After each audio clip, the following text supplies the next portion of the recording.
Hey guys, thanks for tuning in to another video on ForgottenWeapons.com. I'm Ian McCollum and I'm here at RIA today with what I assure you came out of the factory in this configuration. This is a factory sporter Winchester Lee straight pull rifle, aka a Lee Navy.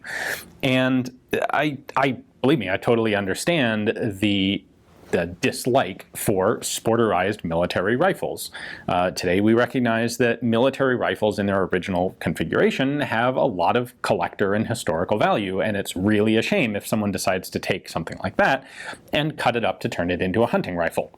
It used to happen a lot more than it does today because it used to be that surplus military rifles were a lot cheaper and more accessible than new production sporting rifles. Well, we have the opposite situation today. You can get a new production sporting rifle for not very much money at all compared to virtually all of the collectible military rifles that are out there. So people don't do this very much anymore, but it's very common to run into other people's sporterization projects. And it can sometimes be a little difficult to distinguish a factory sporter from someone's project. And I want to really highlight the fact that there is nothing wrong with a factory sporting rifle. They are, in many cases, beautifully done, very nice rifles. And there were a lot of people who wanted to buy a really nice rifle from the factory that was current ongoing technology. Like when Winchester is selling these to the Navy, maybe I want one too. Well, I can't buy a Navy contract one, but I could buy a sporting version from Winchester. So a substantial number of people did that. And there is absolutely collector value to factory sporters. So let's take a closer look at this one. And while I can't tell you any sort of grand, overwhelming, overarching rules for determining factory versus Bubba, I can at least give you some clues for the Winchester Lee.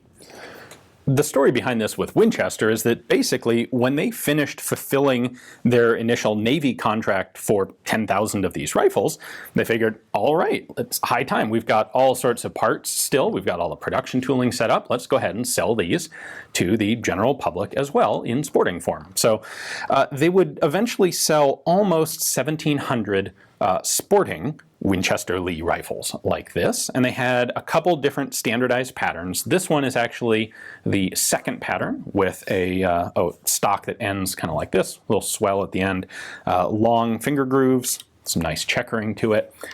This buckhorn style of sight was their standard, but there were a couple different options, so they're not always exactly this pattern. The front sight is a very tall front blade like that. That's also totally normal, standard. That is what the sporter configuration was. Now with some guns, there are going to be specific things that you can check that suggest whether a gun is sporter or military. In this case, we know that all the sporting guns are between 10 and 15,000 serial number, and this is right smack in the middle of that, 13508. That suggests factory sporter. We also have one very specific kind of giveaway here, and that is on the military pattern, there is a setup here for a sling swivel on the front of the magazine well. And when Winchester sold these guns, or when Winchester assembled them as commercial sporters, they milled away that feature. So there is no way to attach a sling swivel here. And that's iconic to a sporting rifle. If this had been a cut-down military rifle, it almost certainly would still have the, if not the sling swivel itself, the hole that you could install it in. You will often find very nice, high-quality, beautiful wood stocks used on factory sporters.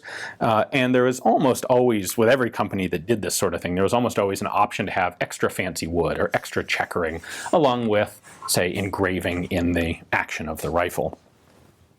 Winchester had a few other options. You could order custom barrel lengths. The standard was 24, but they did produce some in 20, 22, 26, and 28-inch barrel lengths. They actually sold 30 total rifles that were set up from the factory with telescopic sights, mostly Winchester sights for obvious reasons, but they sold some that had Lyman rear aperture sights. So one of the tricks with identifying sporter versus Bubba is that there is often no single standard sporting pattern like you would expect with a single standard military pattern.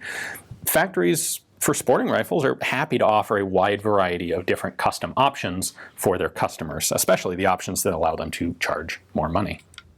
We are really lucky that in a few cases, like Winchester with this rifle, factory records still survive, and for example with Winchester, the Cody Firearms Museum is able to provide rifle owners with original factory documentation on their guns. And so we have a factory letter on this exact rifle by serial number that confirms exactly what configuration it left the factory in, which is to say, as a sporter. Not all brands have that capability, but when it's something that is an option, it really makes the question of trying to figure out what is or isn't a factory sporter, or maybe it's a sporter, but is it in the same configuration that it was originally built? Well, those questions are a lot easier to answer when you've got factory records. So unfortunately, we don't have that for everything. Hopefully, you guys enjoyed taking a look at this particular Winchester Lee. Thanks for watching.